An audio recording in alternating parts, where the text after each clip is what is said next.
I'll take presenter power back here just for my introductory slides with an agenda and that sort of thing. I'll probably talk for 5 minutes and then hand it back off to you. And then when it's time for you to present, we'll just do exactly what you just did, go into Quick Start, share your application to get your sharing going. And then I will have the conference in silent mode on the phone. So before you start talking, you'll need to hit *6 to unmute. Otherwise, we tend to get a lot of background noise with people forgetting to mute their lines. So, just remember *6 before you start talking. I remember that now. Yeah.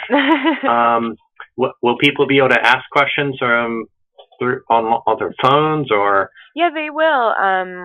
At the end, people typically, if they have questions during the presentation, they'll ask through the chat box, and I'll be monitoring that. So if something comes up kind of in the middle about a particular slide, I might try to jump in as gracefully as possible and go ahead and get that question asked. But otherwise, there'll be kind of open Q&A at the end of your presentation, and people are free to *6 to unmute their own lines and jump in, or sometimes they prefer to type for whatever reason. But, okay. And my voice, the volume on my voice is okay? Yeah, it's great, actually. Great, great. Yeah. Are you seeing my first slide again? Yes. Okay, perfect. Well, I meant to put the call-in line back on this. Let me see. When's the last one we did?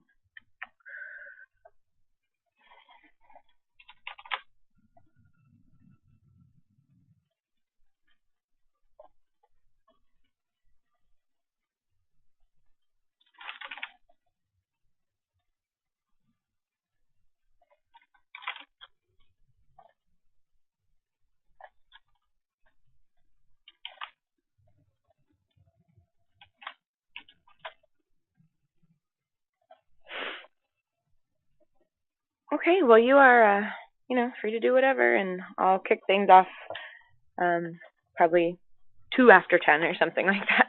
Okay, well, let's let the crowd come. So. Yeah. I'll be hanging out on the line if you have any questions. Okay, I'll shut down some of my other applications here. Hey, Tom, it's Amy also. Just wanted to say hi. Hey, morning. How are you doing this morning? Pretty good. Excellent. Did you get a chance to look at those maps and stuff? Yes, I think it's working. I didn't pay too close attention, but I embedded your slides, and I'll blast through them, and then I'll switch over to that on the through the web. Okay, cool. And if you need me to pipe in and help with any of that, I can. Okay. Yeah. I've noticed the NDX images the color looks like a little coarsened. Yeah. That was when I reduced it to the 8-bit from the floating point. Gotcha. It changed the colors a little bit, but otherwise it wasn't drawing. And so once they download the data, it'll be. And then also, I took off the black background, which I love the black background, and it makes it look really pretty. But then you can't see the base map, and so yeah, I did the same thing on my web map. I made black no data basically. Right. So good idea. Yeah, it also makes the colors not appear as vibrant to me to not have that black. Yeah, I might have a slide or two that I'll show with it aggregated or resampled, but I'm not sure. Even using the browser, sometimes I notice the WebEx might be doing something with the color. Yeah, it might be. Yeah, so let people know that if they really want to see the complexity of that data, it's best to download and look at it locally. Yeah. Alrighty. Drinking from a fire hose. Yep. Well, I'm gonna get off of here, but I'll be back on when the website starts. We'll catch up later. Okay. Bye. Yep.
Good morning, everybody. I'm seeing 10 o'clock here. I'll just wait a couple more minutes for any latecomers to join us, and then we'll get started.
All right, folks, let's get going. Good morning and welcome to the South Atlantic LCC's April 3rd Thursday Web Forum. My name's Hillary Morris. I work on Blueprint User Support and Communications for your cooperative. So we host this Web Forum every third Thursday of the month at 10 a.m. It's intended to give everyone a chance to ask questions and provide input to help guide the conservation future of the South Atlantic region.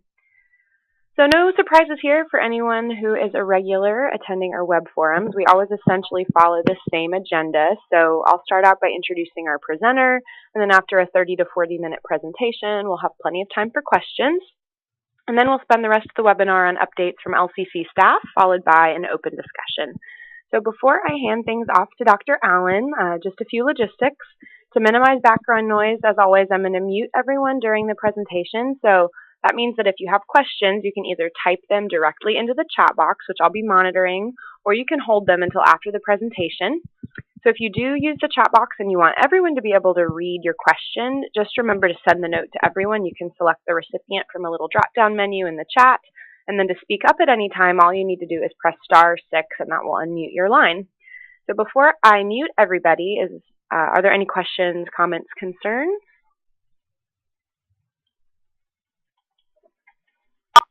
The conference is now in silent mode. Great. So presenting today, we're going to have Dr. Tom Allen, who's an Associate Professor of Political Science and Geography at Old Dominion University. He's going to be talking about the results of a South Atlantic LCC-funded project to develop high and low marsh maps for the entire South Atlantic geography. So Tom, I'm going to pass presenter power over to you to get us started. And just remember *6 to unmute when you're ready to go. Thank you, Hillary. Here we go. All right. See ya. Perfect. Yeah, so thanks everybody for coming. I'm grateful for several of you that I could see participating in the call for having supported the project with the data or field work and anecdotal comments on a couple of other presentations we've done. So it's been a long evolution, and of course I've moved from East Carolina to ODU, but I do welcome your feedback today or down in the future. It's been an interesting project to evolve, and hopefully the marshes haven't migrated too much in the process. But I'll go ahead and give you an overview. The plan is to kind of review the background and the kind of geographic scope, the classification scheme, data, and methods that were used, and to leave plenty of time for some results and walkthrough. Also, I'll update on what the SALCC has kind of begun to provide a mechanism for additional feedback. The purpose going into this is to obviously support conservation planning, but actually the application could probably have even wider range of uses in terms of the data. It's a regional extent, so that comes with some biogeographic, tidal, and even climatic gradients that posed a bit of a challenge to synthesizing data. I will kind of give you a little bit of a sense of the improvements that we made in various iterations of the product that's provided, and to try to do a wall-to-wall salt marsh extent that also improves the thematic detail that's available.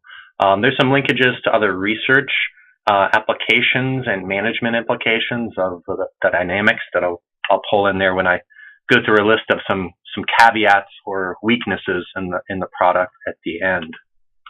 First of all, there's been a diversity of marsh data that were basically analyzed and then used to sort of synthesize. We drew on NWI to some extent, and as kind of a benchmark that we wanted to improve upon, characterizing the marsh zonation for ecological purposes. We've also looked at how some of these data might be crosswalked back into NWI or back into SLAM, but we haven't prepared, any formal tabular or crosswalking tables or any tools toward that. It could be an interesting application. We have relied quite a bit on the National Estuarine Research Reserves and kind of a smattering of related habitat mapping that had been done in the last 10 to 15 years, basically trying to get at some of the same synthesis. Not a lot of these actually broke marshes into the detail that we were trying to shoot for here, but they did give us a pretty good guide as far as some of the remote sensing. And I'll bring up a few of those examples periodically, just as kind of anecdotal sidebars. Here's one, NWI, that most of you would be somewhat familiar with, but also includes the hierarchical classification of that, denoting subtidal to supertidal flooding frequencies, but again, not distinguishing phragmites, not distinguishing some of the temporal variability and edge issues that arise in that quadrangle kind of based mapping. Another useful product that has actually a pretty long history here in the last, say, 20 years is the NOAA CCAP, Coastal Change Analysis Program. And if you follow that, they've actually broken the Landsat-based classification algorithm in increasing detail in the last few years. But again, not quite to the point of marsh zonation. So we had proposed trying to cover not really wall-to-wall the southeast initially, focusing on some areas where we had a little more access and some of the supporting ancillary vegetation mapping. But when we jumped into the project, it was pretty early identified it would be great to try to really provide this sort of seamlessly for marshes. So Landsat 8 basically evolved to be the best possible tool for efficiency and a kind of effectiveness, distinguishing in what you couldn't do with Landsat in prior sensors is some of the dramatic improvement in the radiometric resolution or the level of detail that is spectrally captured. So that's been a huge improvement and really allowed some of this to happen without the need for going to other ultra high resolution commercial sensors, or to go back into a traditional technique of heads-up digitizing across hundreds of thousands of square miles. Just a highlight of this, we drew upon some work that had come out of the Great Lakes that showed a lot of promise mapping marshes and invasive species. I'll just put a footnote there out to Northern Michigan and Michigan Tech University. Michigan State had been doing some mapping of Phragmites and Phragmites potential habitats. And so we drew quite a bit on that and try to extrapolate their approach generally toward the southeast. Those Landsat scenes, Landsat 8 makes multiple passes. It still has, approximately bi-weekly coverage, and it's still subject to cloud cover, but it actually has an ascending and descending orbital path. So we used the daytime and had pretty good success in 2013, the first year of the sensor. But in the midst of that, there were some calibration issues, and we had a bit of setback. So we were lucky in the second year of the spring and early summer 2014 that we had cloud-free coverage, and the USGS and NASA had actually fixed some of the radiometric calibration problems. So the map on the left is highlighting the scenes that we use. There's actually 6 of them, and a couple of them have multi-temporal coverage. But that basically enables to have a seamless coverage of the southeast. We, within those scenes, focused a lot of our work in eastern North Carolina through the ECU and UNC Coastal Studies Institute, working out of the Baruch Marine Lab with USC and the North Inlet Winyah Bay Estuarine Research Reserve, and then rooting ourselves in 2 spots in Georgia through the Skidaway Institute near Savannah, and then Sapelo Island and areas to the south of Georgia Marine Ecosystems Altair site. So breaking up our typology or our classification scheme, we had to struggle a bit to find a set of classes that were spectrally identifiable across the region, which has its own biogeographical and tidal gradients, and as well as floristic variations internal to that. So here's a snapshot of a few of these. North Carolina, we're trying to break out some tidal fresh and transitional marshes, and from high marsh, which in North Carolina is predominantly juncus. I put some other notes on this, that we have some of these areas that are highly disturbed or prone to invasion, like by Phragmites or rack deposits from hurricanes. And then we have low marsh as primarily Spartina alterniflora. In that, we do break out low marsh into a low Spartina and a medium tall Spartina. Here's some views of this in North Carolina, just where we worked, mostly part of the Alligator River Wildlife Refuge and then CSI over there on Roanoke Island. And a zoom in view, some of the dynamics there. We have a lot of peat soil and sort of sediment banks that are prone to erosion. So sometimes we would find issues with this, with shoreline erosion between the time of imagery and the time of classification. We actually have areas of Phragmites that we were able to map, but when we would actually do some of our field work and ground truthing, we would find the Phragmites was burned or mowed. So it brings up some logical consistency issues where did we just map Phragmites or did we map spectrally distinguishable burned and mowed Phragmites? So that became a bit of a concern with us trying to do this in a given region. The Great Lakes research that I had mentioned also did not have the massive range of tidal gradients that we have, or even the floristic variations that we have in the Southeast. So essentially we carved up the Southeast into path-specific scenes, and we mosaicked and classified North Carolina, South Carolina, Georgia separately and brought them back together. There's a look at some frag. For South Carolina, you'll see those classes at the top are still held, but the variation within them is kind of reflected. Notably, we get into a little bit more extent of sort of salt and mudflat and pans with the increasing tidal range. In South Carolina, we found we could get a little more distinction in Spartina zonation in South Carolina as well, but we would sort of south of Winyah Bay run into less and less Phragmites. There's a view in Baruch Institute of some of the Spartina marshes. An aerial view of that showing some of the gradients. You basically can begin to pick out visually the tall, medium growth form Spartina along the tidal creeks and levees and trending into a more sparse, low form Spartina and even sort of salt pans. Fringing, you might find the Juncus, the higher marsh, and that becomes interdigitated.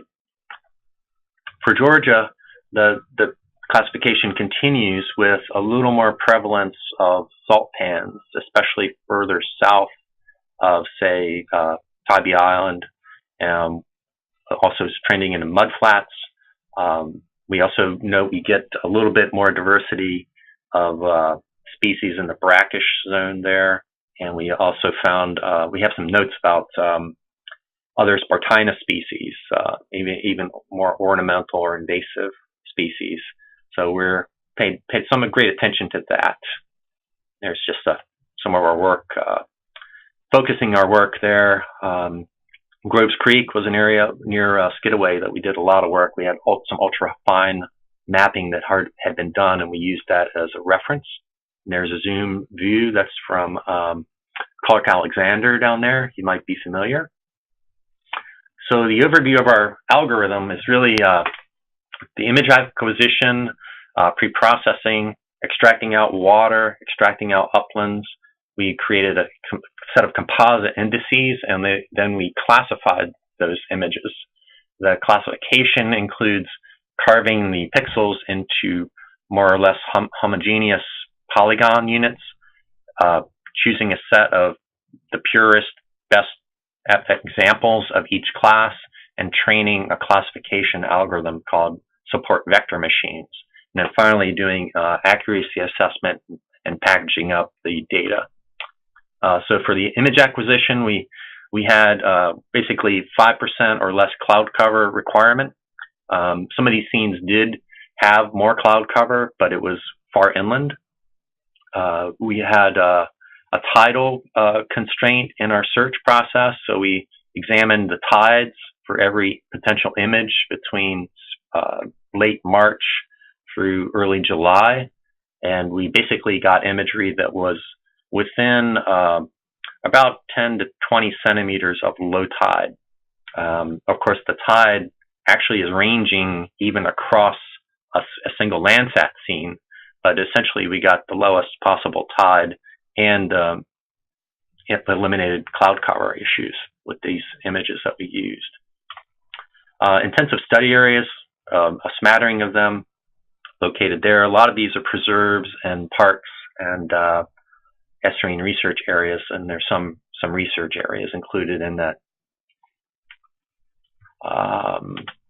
For pre-processing, we downloaded level 1G georeferenced Landsat imagery. We did a type of atmospheric correction called dark object subtraction, where we chose spectrally dark areas of water, and per scene we referenced basically by histogram offsetting those to remove the atmosphere.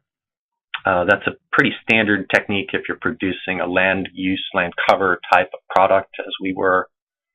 For mosaicing, we used scenes along a single path. So essentially our North Carolina imagery, most of that was flown at the same time in a successive image. For South Carolina, that was the same path. And for Georgia, there was about, I think, a 10-day difference between that. So we had a very subtle sort of phenological signal where the marshes greened up a little bit more in the Georgia imagery. For upland masking and water masking, we set a threshold in the reflectance and the near-infrared masked out water.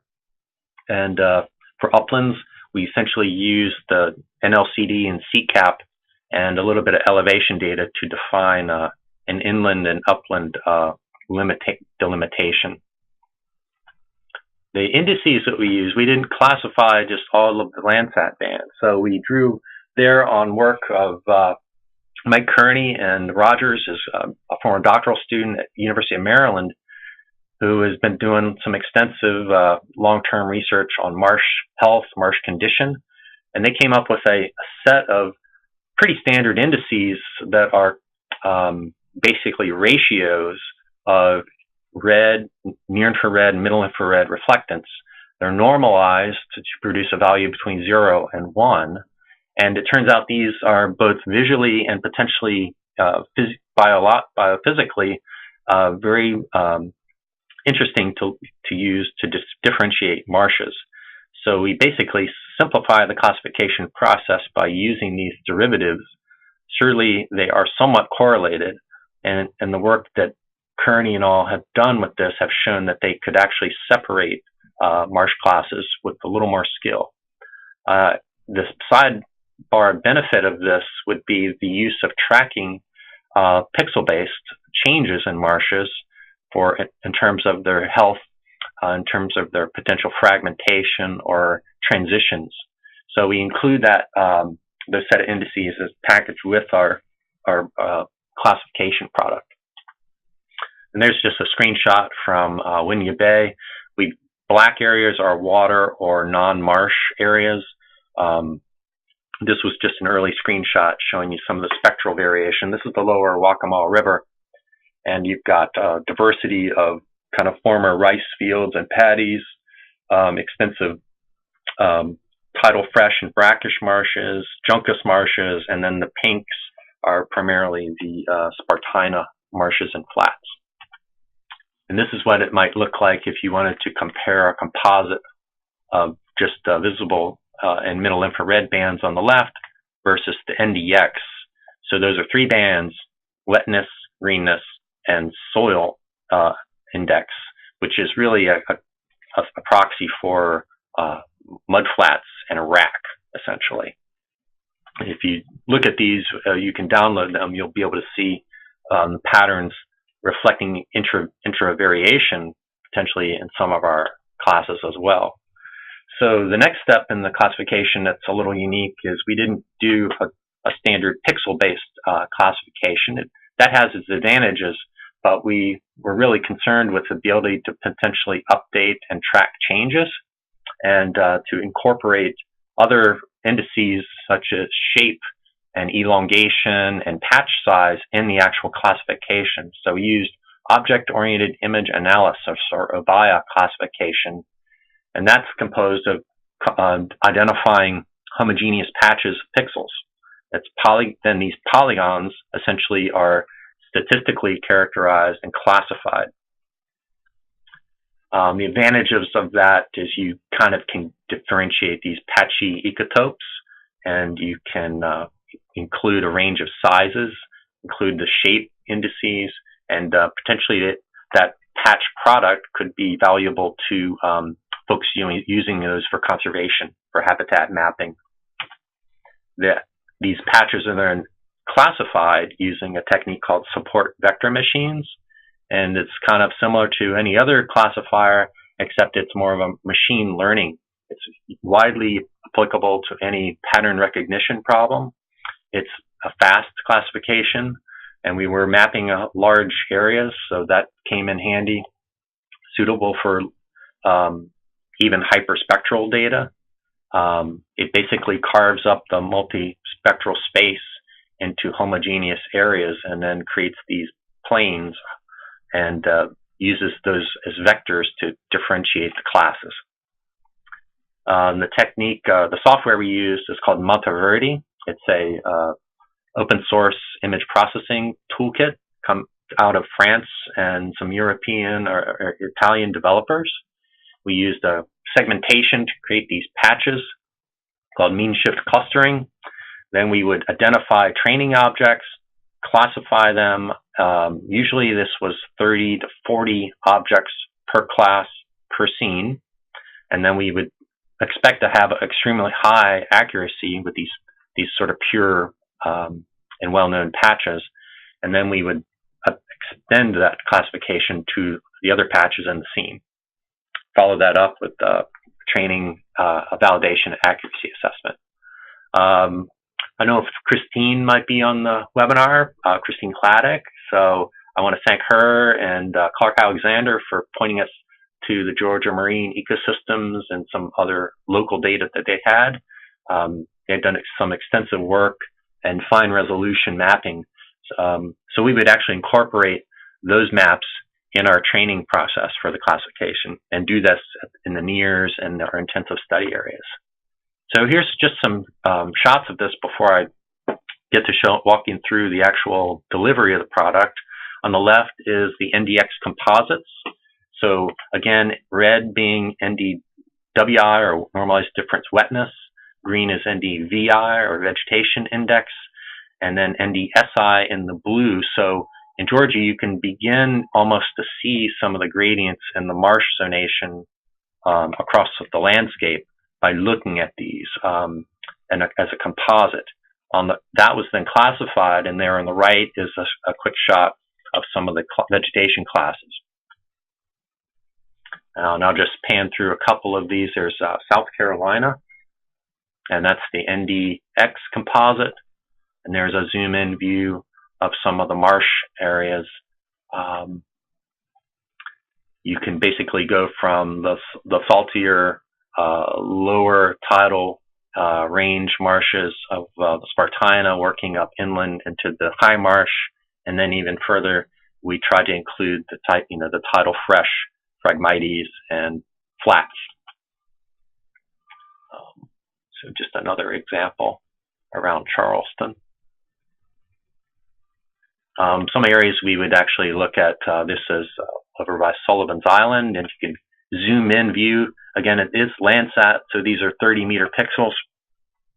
And then what you would have gotten with the image raster-based classification, and what we actually produce with a vector-based classification. And there's an NWI as a comparison. So I'll just kind of toggle back and forth. For North Carolina, working up the Cape Fear River on the left, and a lot of the smaller sounds and tidal creeks there toward the Crystal Coast up north, and through the Albemarle Sound and Currituck Sound up in the north, you get into much fresher marshes, and it's more extensive juncus. So we actually extended this up into Back Bay, but we did have minimal field reference to work with, and frankly time to pin things down further up into Virginia and interior into North Carolina. Cedar Island and the Pamlico, There's Cedar Island on down to the North River and Core Sound. Some pretty good gradients there that we found and corroborated on the ground. Core banks. So zooming in at kind of a little more undisturbed marsh. You have NWI. You have NDX composites. And then we have our classification product. Now that's about as zoomed in as I'll probably show today. We actually would deliver this in a grid and in a pixel or in pixel format and in objects, shape files.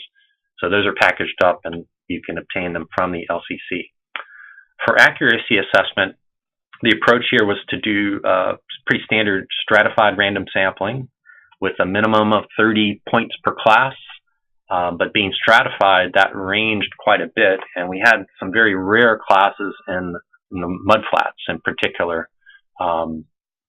We had or salt pans, I mean, not that extensive and quite small in extent or spatial footprint.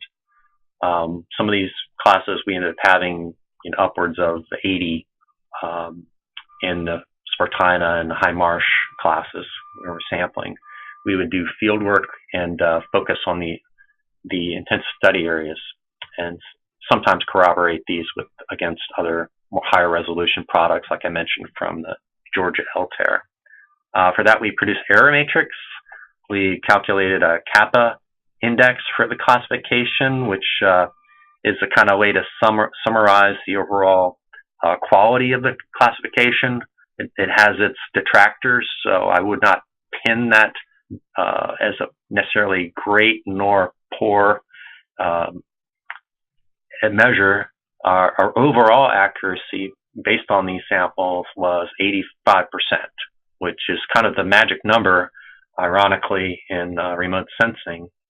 Although it does range, and I'll point this out right now, that if you aggregated some of these classes, that number would jump up rather quickly. In particular, if you just had a Spartina low marsh class and you didn't differentiate that between the low and medium tall classes that we created, then that would jump up quite assertively. So here's a little zoom in view of that accuracy assessment. This is our NDX image at around Sapelo Island. So again, the red, green, blue composite, and I'll just point out some variations in there. Water is essentially masked out as black, and we have a couple of sort of fresh marshes and ponded areas here out on the island, Bear Island.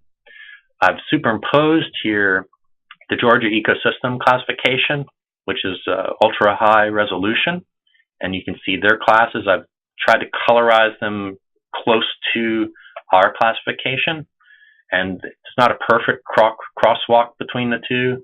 There are other classes that we don't distinguish, such as the South Cornea, that might be actually fixing into our salt pan class. But now I'll click again and you'll see our classification just in the background. So we've got an extensive area of medium and tall growth Spartina, localized areas of just lower growth form Spartina. Then we've got a salt pan area and sort of flats, some high marsh scattered throughout, and don't think I see a few mud flats, really fine scaled areas, kind of edged location. I just toggle back and forth between the two, and it makes for a pretty good comparison visually. Just a sample of some of the accuracy assessment sites.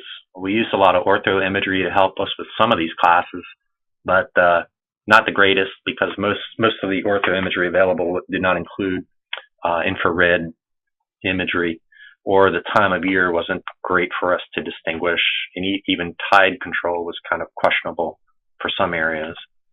North Inlet, Winyah Bay, we had a lot of focus up there on our accuracy assessment. And then finally our error matrix. So the error matrix, if you're unfamiliar, is a sampling of filling in a given sample site was classified as versus what reference data say they are. So you interpret this by reference and field visit or spot checking or comparison against the higher resolution classification, and you hold the classification type blind. And so one interpreter did all this, myself, and we've only had other anecdotal people help with the field side of this. And then across the diagonal, you want to get the highest number possible. Off diagonals indicate error, and it could be an error of omission for a class or an error of committing a class to something else. So another way to look at this is producer's accuracy is a percentage by class along the bottom row, and that's telling you among the sites that I've classified, how accurate are they, versus user's accuracy, which a lot of end user conservation minded planners might be concerned with, is if I went to a site, what's the percentage or probability that it is what it's actually called or classified as. So you just go down this column on the right, across looking at the classes, and you'll see our class accuracies ranging, from the 80s and 90s, a little bit low there. The first two classes are Spartina, low Marsh. So you do have some issue there, and you can see how the samples would sometimes stray. So in some instances, what was actually a low Marsh got classified as a Juncus high Marsh, but most of the time it was errors between Spartina classes. Mudflats kind of shows up pretty low, but it's an extremely rare extended area, and some of that mudflat may have been masked out unintentionally. It wasn't necessarily a mudflat mapping exercise, but where we would get mudflats and salt pans, we would get the mudflats usually on the edge, and we would get salt pans into interior areas of marshes. So the data is available through a couple of means. The best and recommended, with discussion with Amy Keister at the LCC, is she's uploaded the data to the Conservation Planning Atlas, and the link is there. The next step is you can click down on the lower left and find the data. When you get that, it will pop up, the web map will load, and then you'll see you actually have 3 products delivered. You can look at them one at a time, and the legend you can open up from the right. We've got the vector polygons, the raster grid, and then the NDX composite imagery. In addition, the LCC is going to work on accepting comments and trying to maybe improve the map. If there's any errors, they're going to basically become the stewards of the data, and that could be updated. So big advantage here, if errors are found, is they could be corrected rather easily with the polygon data. You can also download the data for use in a desktop GIS or other platform. And there's a link there. And click the download button. And I think there's a use agreement or some such. And I think I'm going to switch over here now to walk through that real quickly. So I've already preloaded this, and I'm looking at the Marsh classification layer, and I'll just zoom in randomly to southern North Carolina, and you can see, I believe we've got the legend on the right. It's a quite responsive platform. This is the way you want to go, examining things. And a lot of low marsh and high marsh differentiated there. Zoom back out somewhere else, like maybe Cape Lookout and the North River area, where we've got a nice gradient. We go up from low marsh and a taller growth form of that Spartina, grading up into pretty much Juncus marshes. Let's see, maybe, and we get to more brackish marshes up through Pamlico Sound. and then up into the near the inlet, Oregon Inlet on the Outer Banks. Also pretty extensive Juncus marshes, grading up into more brackish mixed high marsh. And let's not leave anybody out, say, down there at Baruch, Winnie Bay, Georgetown area, South Carolina. You begin to see some of the resolution. I zoom real close in, you'll begin to see pixel edges that form the polygons. Zoom all the way out. Let's go down toward Georgia, and you get some of the, again, the tidal gradient showing up, and a little more extent of salt pans in that area. All told, I think there's about 70-some thousand polygons, and the grid versions of these are rather large. I'll turn on the NDX composite. This is 3 bands, and we can zoom in and see that. I do want to note that there's a little bit of color resampling going on, but it still looks pretty good. And you can view this in combination with the vector or the raster. I'm not too familiar with the controls on their web viewer, but just want to note you do have spectrally internal variation to some of these marshes. NDX might be a real helpful contextual support for looking at these. So, great tool. This is a couple of shots of some of these NDX composites with a little more color. This is not through the web viewer. Let's see. So down to the caveats here. Now, I think this methodology could be replicated. We did learn from this that a lot of the spectral classification has to be done given the biogeographic and tidal gradients across this region. You can't take signatures from North Carolina and use them exactly in South Carolina and Georgia. So we basically had to do some subsetting and stratification that way. That was a learning curve, differentiate this from the Great Lakes project I mentioned earlier. We had good success with our training objects, as would be expected. And now to the accuracy limitations of this, these are just some footnotes, really. The multiple Spartina classes that we stuck with, we actually might have been able to get 3 classes in Georgia, but we held off doing that. There is some confusion between those that crept into the error matrix. There's also the regional flora variability. In North Carolina, you have the extensive, massively extensive Juncus marshes, but in South Carolina, it becomes a lot more interdigitated, a lot more sort of edge-oriented regime, elongated along upland boundaries, for example. So some of that varied between the 2 regions. In Georgia, there's a little more variety, even in South Carolina, with other Spartina. Hopefully that's not too confusing, but it was encountered in a few areas there where you get a type of Spartina into a more higher tide range in almost brackish environment. In North Carolina, or South Carolina rather, old rice fields and other types of fields that may be abandoned or basically fallow are a little more problematic. So we basically had a lot wide diversity of those kind of disturbed areas, and those would tend to be forced into one of these other tidal fresh or brackish classes. A few other dynamics crept in.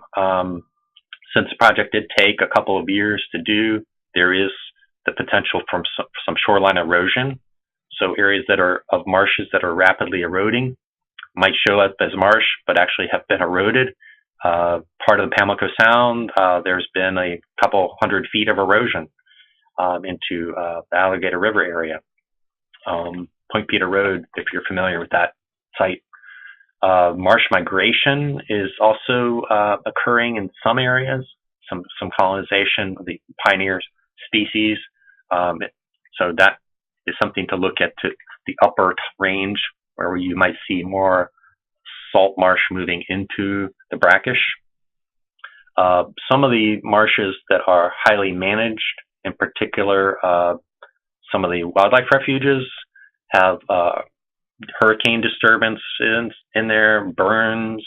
They're prescribed and natural, and even some of the Phragmites eradication efforts might have crept in to a few sporadic areas and actually incurred some error.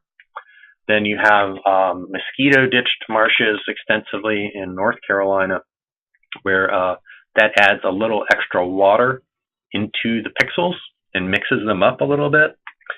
So there's a little bit of those areas probably susceptible to some misclassification. Dredge spoils is another one where you would have spoils built out along the intercoastal waterway or other canals and ditches, and then you have a marsh that's now got a brackish or a super elevated hammock essentially mixed into it. So you just can't really do that with delineate those type of features with the resolution imagery we had. Anecdotally, at the last bullets, there could be some element of masking occurring where either at the upper range of marshes we might have incidentally masked out some potential marshes, or at the lower end we might have had a marsh that was becoming very fragmented or had a lot of water in it essentially, and those could have been accidentally masked out to some degree by our masking algorithm. A look at some of the complexity there. There's some of the fringing juncus that's common throughout South Carolina and further south. Some of the Phragmites is near Baruch and the lower Waccamaw River. So this is basically much more of a tidal, but brackish. So you only have the narrowest fringe of a low marsh there. This is the area I mentioned in North Carolina, where there's been hundreds of feet of erosion almost annually occurring. And then this is some of the interdigitated aggregation that inevitably occurs. So this marsh would be, even though there's a couple patches of juncus, would likely have been classified as a low marsh, and just with a fringe of juncus popping up into this area. Feedback. So I mentioned there's this forum available through the LCC. I would probably let them speak to that a little bit more detail. Future directions. Spatial resolution and remote sensing technology is continually changing. I would point out particularly incorporating more LiDAR. It's a patchwork quilt across this wide extent, and the LiDAR is essentially still highly variable north to south with the various campaigns that have been done. The European Space Agency's flown Sentinel-1 and 2 now. One is a synthetic aperture radar. It's pretty excellent for vegetation structure. Sentinel-2 has got a higher spectral resolution, multiple spectral bands. So the big push now is to integrate multiple sensors into doing this type of classification. So NASA is very interested in doing this type of work. And with the Michigan folks I mentioned, I'm pursuing a kind of follow-on to this project that would incorporate those sensors and to attempt another regional classification or to do change detection. We have the NDX imagery. There has not been extensive work on collecting ground reference data to characterize the biophysical dimensions, such as the biomass of marshes, using the new Landsat or these other sensors. So that's ripe for application. And that could be something that portrays marsh health or a diagnostic indicator of marsh dynamics in the future. Doing this over again, I would enlist several of your further and high level of participation to crowdsource some of the field data and collect even reference information. That's emerged as a pretty popular technique. USGS has been actively pursuing that. So coming to a stopping point, but got my contact information. I threw up another URL here where I've loaded the data on a ArcGIS Online map service, but I would really refer you back to the LCC Planning Atlas to interact and download the data. Great, thank you so much. There we go. A little long-winded, but that's usual. No, it's thorough. That's great. Would Rua or Amy like to comment a little bit more on what Mute off. said or add anything to what was said about the data access? Yeah, this is Amy. I just like to, Tom covered everything really well. We haven't used the comment feature yet on our conservation planning atlas, and this seemed like a great opportunity to try it. So this is a new thing that we're trying, and it's pretty self-explanatory from what I saw. You know, like there's that little kind of tab that says comments, and then when you add a comment, you're allowed to put a point or draw a polygon, and then you can write out your comment there. And so please feel free to contact me if you have any questions on how to use that. And this is our first time using it, so we might run into a little bit of questions that we have to work out. And so I would definitely appreciate your feedback in using that. But we really like the opportunity, as Tom said, to get your feedback on this, and if we can kind of quickly edit that polygon data set to make it more accurate for you all, we'd love to do that. Awesome. Thanks, Amy. Well, with that, I think we can open the floor for probably 5 minutes of questions. The chat box doesn't show anything, so I just encourage people to hit *6, unmute their line, and jump in while we have Dr. Allen here.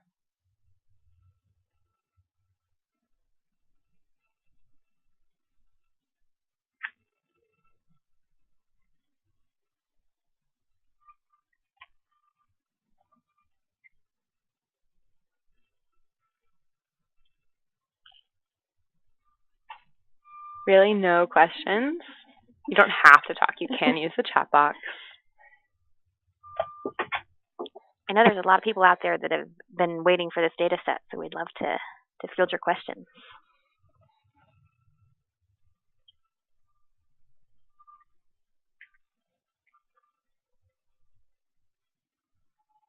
And if you're talking and no one's responding, it's because you haven't hit *6. Hello, do you hear me? Yes. Hi, this is Kirsten Hazler. I did try to send a question through the chat box, but it didn't work. Anyway, I was just wondering what the minimum mapping unit was. You may have said it, but I missed it. Oh, yeah. It actually varied a little bit between the scenes, which is not super conventional. But when we started north to south, we had a larger mapping unit in North Carolina. So I think it was about 4 acres up north. And we decided that was a little large, and we dropped down to about 2 to 3 in South Carolina, Georgia. Hopefully that makes some sense. Mm-hmm. Yeah. The rule for that is basically in the OBIA classification. When you do your segmentation, you basically have to say what size is the minimum patch size. Mm-hmm. So will there be a few others smaller than that? Probably, but mostly they're on the order of 4 or 5 plus acres. It doesn't stop if it can create a larger patch. It will actually do that, and if it can maintain the homogeneity of it. It's kind of obverse way of thinking about it versus doing a pixel-based classification and then aggregating back out, right, to create it. So yeah, we basically followed our lead on that one, not wanting to go too large up front. There are a couple of problem areas where that you might see a little blockiness, especially They're rare, but where we did finally have to use some little larger units. Mm-hmm. Okay, thank you. Great talk. Thank you. There's a question in the chat box from Dean Carpenter about how much time was expended in the classification and if there are any prospects for automating more of the process going forward.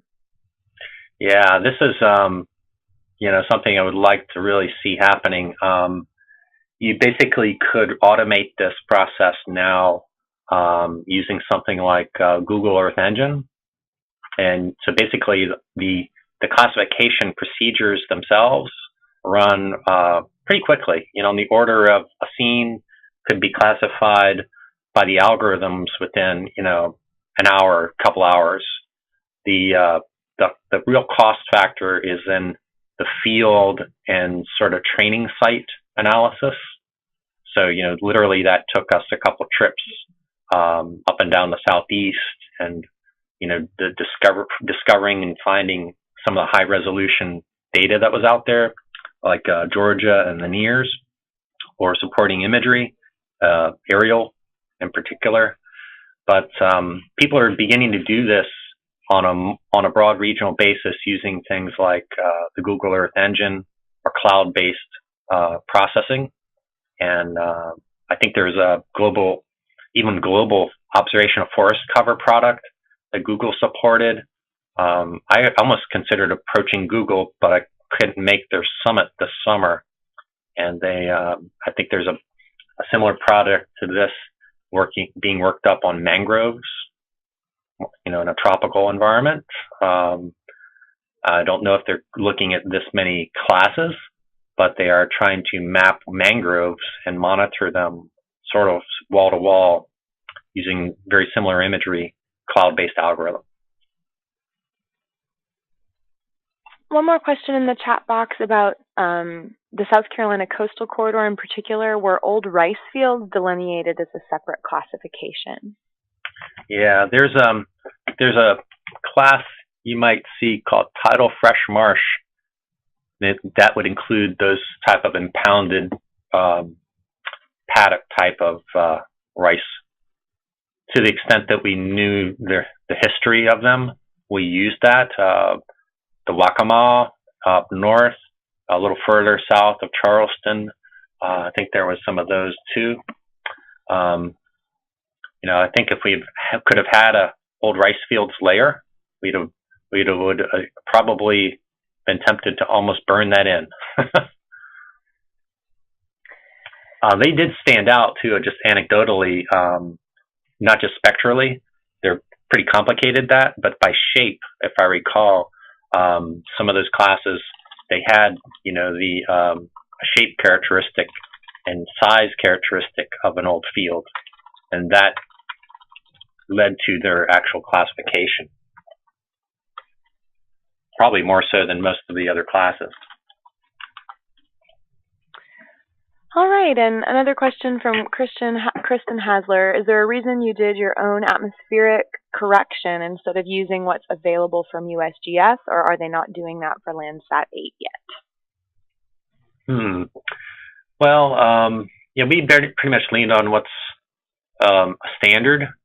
I think if we were doing this for biophysical, like biomass or plant stress or leaf area index or other kind of indices, we would have actually used the radiometric calibration in addition to the atmospheric correction, USGS, or a number of others that are available. But since we were ultimately going to produce a land cover classification, albeit marshes only, we stuck with the more standard technique. There's been some research that would suggest that going through the extra layer of atmospheric correction would not have generated a change in the classification.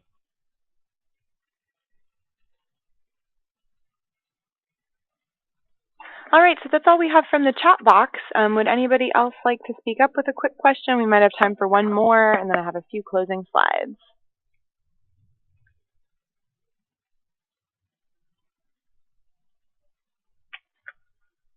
Well, thanks for the questions. And reach out to me if you have any other, scientific, technical application questions. Again, I do appreciate the LCC support, and we'll be working with them to deliver a product, a report to go along with it. Great. Thanks again, Tom. Well, I'm going to take back presenter power here just for a few closing slides.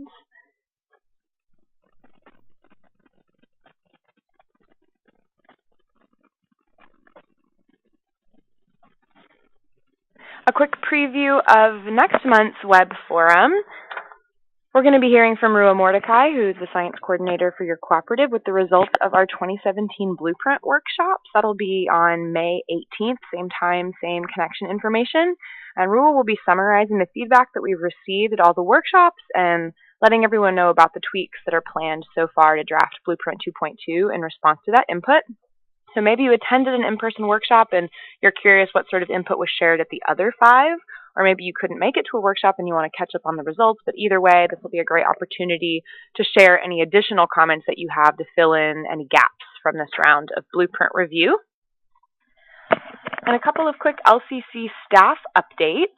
It is not too late to register for the remaining 2017 blueprint workshops. We have 3 left. I'm showing dates and locations here, but there are more details available on the South Atlantic LCC website, including a draft agenda and the link to the registration form.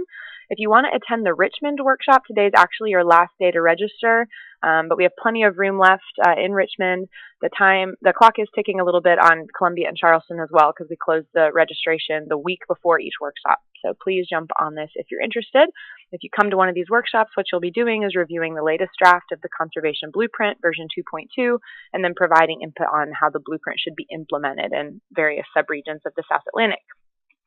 So in addition, I mentioned this last month as well, but Draft Blueprint 2.2 is still available for review on the Conservation Planning Atlas. So you can go to the Blueprint 2.2 data gallery to find all the layers used to produce the blueprint. That includes the indicators, the corridors, the ecosystem level prioritizations, and the blueprint itself. So, of course, this is what you'll be reviewing at the workshops as well. So if you're coming in person, you'll have plenty of opportunities to share your feedback, but we also made an online comment form available. You can find that on Rua's blog about the draft blueprint on the website to share your input virtually. And then lastly, just a reminder on how to get more involved in your cooperative. Please join the website. You'll get added to our newsletter list. You'll receive the monthly newsletter and a reminder email about this web forum. You're always welcome to connect with staff. We're here to support you. Talk to other folks in your cooperative. Please explore the blueprint online. Any other questions before we all sign off? Again, *6 to unmute. All right, hearing none, that's it for today. 11:01, not too far over. So thanks again for joining us. Thanks, Dr. Allen, for presenting. Hope that you'll tune in next month. Bye, everybody. Bye. Bye-bye.